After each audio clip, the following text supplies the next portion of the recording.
Hello' বন্ধু বান্ধৱীসকল, আশা কৰোঁ আপোনালোক আটাইয়ে ভালে আছে।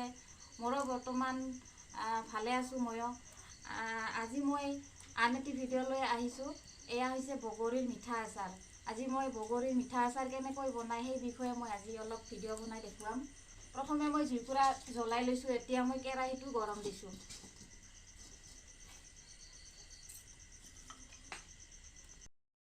কেৰাহীটো গৰম হোৱাৰ পিছত মই এই গুৰ মিঠাইখিনি ঢালি দিছোঁ আৰু এতিয়া মোৰ মিঠাইখিনি গৰম হ'ল। এইবাৰ মই বগৰীখিনি ঢালি দিম। বগৰীখিনি মই আগতে শুকাই থোৱা বগৰী আছিল। আজি মই আৰু অলপ উৰলত খুন্দি অলপ আধা থেতেলীয়া কৰিছোঁ। এতিয়া মই এইখিনি ভালকৈ লাৰি দিম।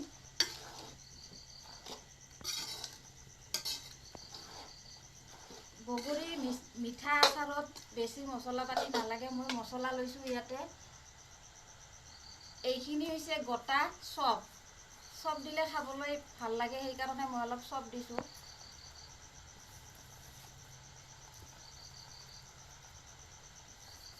এইখিনি হৈছে জিৰা গুড়ি,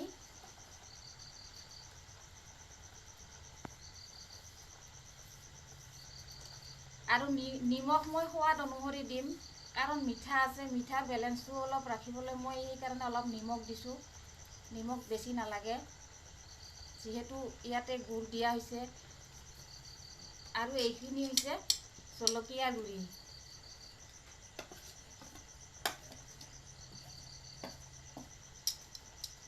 এইখিনি মই এতিয়া ভালকৈ লৰাই থাকিম অলপ সময়, 5 মিনিটমান লৰোৱাৰ পিছত হৈ যাব। বেছি শুকানো কৰিব নালাগে, অলপ আঠা টাইপৰ হ'ব লাগে।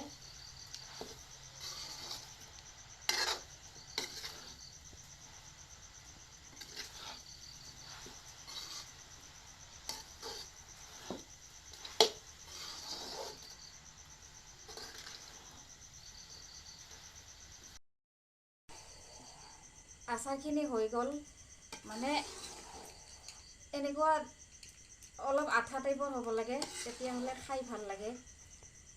মোৰ এইখিনি ৰেডি হ'ল।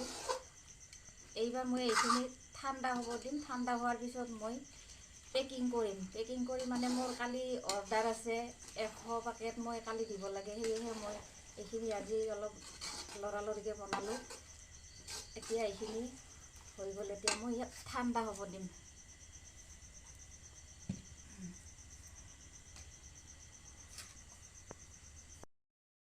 মিঠা আচাৰ এয়া ঠাণ্ডা হোৱাৰ পিছত মোৰ মানুহজনে এয়া পেকেটত ভৰাই দি আছে আৰু মই এই মেচিনত মানে চিল কৰি আছোঁ। ইয়াতে মোৰ 150 পেকেট হৈছে। এয়া 5 টকীয়া পেকেট হয়। 5 টকীয়া পেকেট অৰ্ডাৰ কৰিছিল, সেইকাৰণে মই 5 টকীয়া বনাইছোঁ। এইখিনি মই এতিয়া গোটেইখিনি চিল কৰি লৈ আছোঁ। চিল কৰা হ'লে এইখিনি মই দোকানত দি আহিব লাগিব। আজিলৈ মোৰ এই মিঠা বগৰীৰ আচাৰটো ইমানতে সমাপ্ত কৰিম। আৰু পিছলৈ মই বেলেগ বেলেগ ভিডিঅ' দিয়াৰ আশাৰে আজি মোৰ এই মিঠা বগৰীৰ আচাৰৰ ৰেচিপিটো ইমানতে শেষ কৰিলোঁ। আৰু মোৰ এই ৰেচিপিটো যদি ভাল লাগে আপোনালোকে, তেনেহ'লে লাইক, শ্বেয়াৰ আৰু ছাবস্ক্ৰাইব কৰি দিব। এয়ে মোৰ অনুৰোধ আপোনালোকলৈ। আজিলৈ ভিডিঅ'টো ইমানতে শেষ।